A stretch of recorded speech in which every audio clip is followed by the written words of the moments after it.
Hi, welcome to my channel Lalitha soft foods. Today special తోటకూర with egg curry. So మీ అండి ఎప్పుడు try చేసి ఉండరు, ట్రై చేయండి. తోటకూర పులుసు అండి ఇది.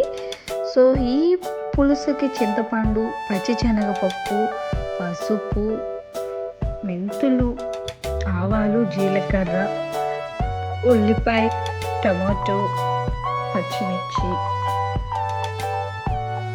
కొత్తిమీర ఇవైతే చాలా ఇంపార్టెంట్ అండి. మెంతులు చాలా ఇంపార్టెంట్ అండి, మంచి స్మెల్ వస్తుంది. పులుసు అయితే మట్టికి ప్రతి పులుసులో మనం కొంచెం మెంతులు వేసుకుంటే కనుక చాలా హెల్త్కి కూడా మంచిది, చాలా టేస్ట్గా ఉంటాయి.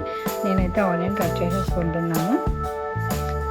మనకి పచ్చిశనగపప్పు చాలా ప్రోటీన్ కదండి. సో పప్పు అనేది, సో దాన్ని కూడా నేను ఎక్కువగానే యాడ్ చేసుకుంటున్నాను పులుసులో. ఒక పక్కన పచ్చిశనగపప్పు, ఎగ్గు, తోటకూర ఇవన్నీ తింటూ ఉంటే చాలా టేస్ట్ అయితే చాలా బాగుంటుంది. ఒక్కసారి కంపల్సరీ మీరు ట్రై చేయాల్సిన అంటే ఇది నాకు చిన్నప్పుడు మా మదర్ చేసేది, ఇప్పుడు నేను చేసి నా బేబీకి పెడుతున్నాను. సో తోటకూరను కూడా నేను కట్ చేసేసుకుంటున్నానండి. తోటకూరను కూడా చిన్న చిన్న పీసెస్ కింద కట్ చేసేసుకొని, సో మనకు కావాల్సిన పదార్థాలు రెడీగా ఉన్నాయి. పచ్చిమిర్చి కట్ చేయకూడదండి, తుంచి వేయాలి కర్రీలో.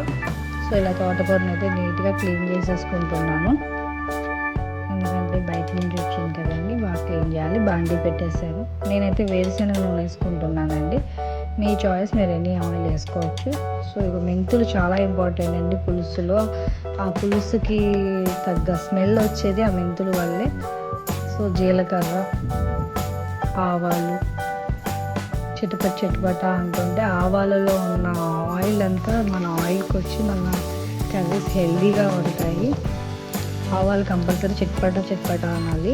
తర్వాత పచ్చిశనగపప్పు వేసుకోండి, కొంచెం బ్రౌన్ కలర్ వచ్చేదాకా వేయించుకోండి.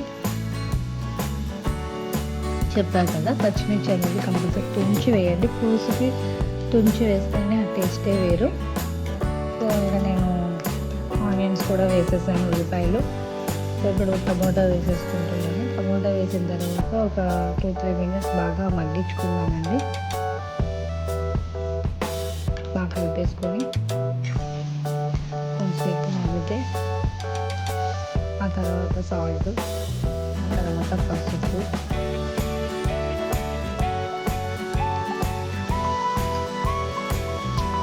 తర్వాత తోటకూర వేసేసుకున్నాను. తోటకూర 2-3 మినిట్స్ కలిపేసి అలా కలుపుతూ ఉంటేనే మెల్టైపోతూ ఉంటుందండి. చాలా ఫ్రెష్గా వస్తుంది. తోటకూర తినలేని వాళ్ళు కూడా, అనేటోళ్ళు కూడా కర్రీస్ని చాలా ఇష్టంగా తింటారు. ఈ పులుసుని అయితే చాలా టేస్ట్ అయితే చాలా బాగుంటుందండి. నేను చాలాసార్లు ట్రై చేశాను, బట్ అది మీతో కూడా షేర్ చేసుకోవాలని చెప్పి నేను పెట్టాను. సో ఇలా కారం కూడా వేసేసుకొని బాగా కలుపుకోండి. ఇప్పుడు కొంచెం చింతపండు, చెప్పా కదా నిమ్మకాయ కంట చిన్నది, కొంచెం చింతపండు వేసుకొని మన కర్రీ క్వాంటిటీ బట్టి వేసుకోవాలండి. పులుపు ఎక్కువ ఉండకూడదు, మళ్ళీ పిల్లలు తినరు పుల్లగా ఉన్నా కూడా. సో ఇలా కలిపేసుకుంటున్నాం కదా. హాట్ వాటర్ పోస్తాను నేను. హాట్ వాటర్ పోసుకుంటే తొందరగా కర్రీ అంతా తొందరగా బాయిల్ అవుతుందండి. నేనైతే 3 eggs తీసుకున్నాను మా కర్రీకి సరిపడా. మీరు మీ ఇష్టం, మీరు ఎన్ని తీసుకుంటే అన్ని తీసుకోండి. అంటే మీ కర్రీ క్వాంటిటీ ఎంత ఉంటుందో దాన్ని బట్టి మీరు తీసుకోండి. నాకైతే 3 eggs సరిపోయినాయి. బాయిల్డ్ ఎగ్ కూడా వేసుకోవచ్చండి. Boiled egg routine. సో ఇలా తింటే కొంచెం పిల్లలు చాలా ఇష్టంగా తింటారు. ఎగ్ కూడా చాలా టేస్ట్గా ఉంటుంది. సో మనకి పులుసు నీళ్ళగా ఉండకుండా కొంచెం గ్రేవీగా, గుజ్జుగా ఉండాలంటే కార్న్ఫ్లవర్లో వాటర్ మిక్స్ చేసుకొని కొంచెం కలుపుకొని ఒక 2 minutes మనం మూత పెట్టేసుకుంటాము. కార్న్ఫ్లవర్ వేసిన తర్వాత మనం ఓపెన్ చేసామండి. కర్రీ అయితే మనకి రెడీ అయిపోయింది. ఇది చాలా టేస్ట్గా ఉంటుంది, ఒకసారి ట్రై చేయండి. మెంతులు వేసాను, పచ్చిశనగపప్పు, ఎగ్స్, మన తోటకూర అన్నీ హెల్త్కి మంచి రెసిపీస్. మన ఫుడ్ చాలా సాఫ్ట్గా ఉంటుంది. మసాలాలు అనేది అసలు యూజ్ చేయను. Thank you so much. నచ్చితే లైక్ చేయండి, షేర్ చేయండి, సబ్స్క్రైబ్ చేసుకోండి. బాయ్.